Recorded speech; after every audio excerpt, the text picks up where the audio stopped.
tadi di segmen sebelumnya Anda menyebutkan bahwa sebenarnya Australia bisa dikatakan tidak unggul dalam perspektif geografi, sama saja sebenarnya dengan Indonesia, tapi dia unggul dalam segi pemberian pangan yang berkualitas terhadap produk-produk sapinya. Kemudian di sisi lain juga keterlibatan teknologi yang ada, baik keterlibatan teknologi di hulu maupun di proses distribusinya hingga ke hilir.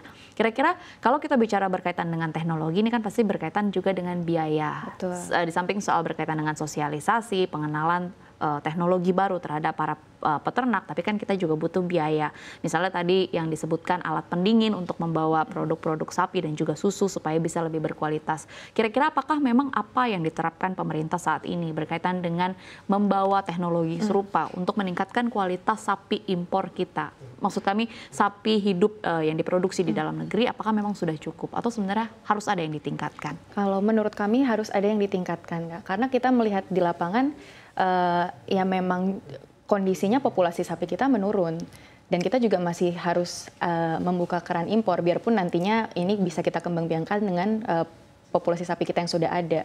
Tetapi dengan melihat itu berarti kan sejauh ini untuk bantuan ataupun pemerataan teknologinya berarti masih dalam upaya ke sana gitu. Jadi belum maksimal dan kami rasa bisa dimaksimalkan lagi agar setidaknya kita ini populasi sapinya kembali ke 5 tahun yang lalu karena perbedaannya hampir 4 juta ekor per tahunnya. Jadi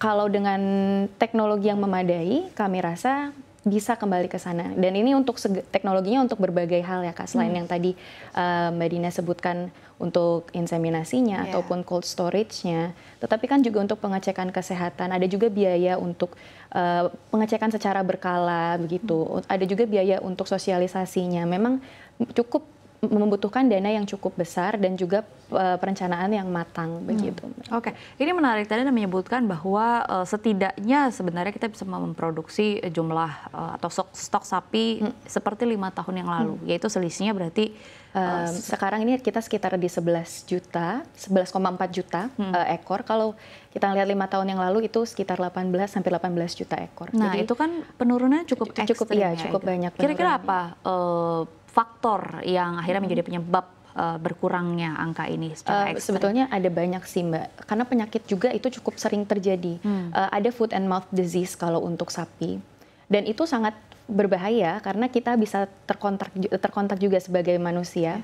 Jadi maka dari itu banyak dari sapi-sapi ini yang akhirnya ya tidak jadi dikonsumsi juga gitu. Jadi ya istilahnya sia-sia, makanya gagal ternak. Jadi memang sangat penting untuk memperhatikan kesehatannya begitu. Kita kan juga kemarin melalui COVID juga ya Mbak, dari 5 tahun yang lalu itu juga menjadi faktor juga karena mengganggu rantai distribusi juga ya waktu itu. Ya sebetulnya ini pengaruh yang multiplier effect begitu Mbak. Jadi ya memang karena memang sesuatu yang tidak bisa dihindari, tetapi kita bisa bounce back lagi, itu bisa begitu. Semoga bisa dicarikan begitu ya solusinya oleh pemerintah begitu ya. Itu tadi sebenarnya kita bisa memproduksi lebih banyak produk-produk sapi hidup kalau menggunakan teknologi yang bagus dan berkualitas. Kemudian kita beralih ke rantai pasokan susu yang juga berpengaruh begitu ya. Kira-kira dengan dibukanya kuota impor ini, apakah juga berpengaruh terhadap stok susu di dalam negeri dan bagaimana kira-kira pengaruhnya?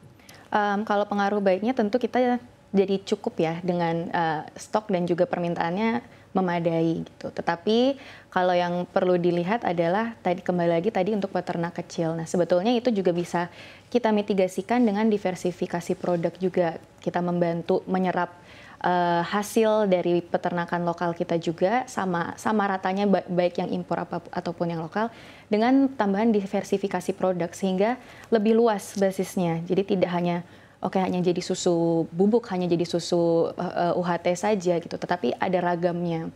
Nah, hal seperti itu bisa untuk meminimalisir terjadinya kerugian bagi peternak lokal kita dengan hadirnya sapi-sapi impor ini, begitu. Oke. Dengan hadirnya sapi-sapi impor ini yang akhirnya menghasilkan susu, apakah juga akan berpengaruh terhadap persaingan hasil susu yang dihasilkan oleh sapi-sapi ini? Artinya berarti kualitas susu yang dihasilkan dari produk-produk sapi impor ini akan lebih tinggi dibandingkan dengan sapi-sapi yang dihasilkan oleh Indonesia, yang akhirnya membuat para peternak yang juga menghasilkan produk susu ini sulit untuk berkompetisi. Kemungkinan perbedaan kualitas itu ada pastinya Mbak, karena mereka kan memang juga dari sananya juga kualitasnya sudah berbeda begitu. Tetapi nah itulah kembali ke diversifikasi produk, karena mungkin untuk susu UHT atau susu yang sangat fresh kita bisa mengambil dari yang impor begitu, karena kualitasnya lebih baik.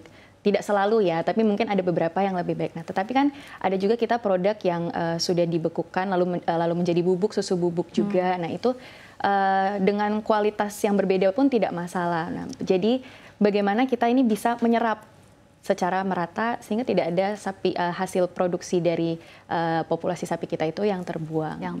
Dan akhirnya hasil yang diberikan atau yang sudah diusahakan oleh para peternak Indonesia juga bisa diserap dan juga memberikan multiplier effect secara ekonomi. Terima kasih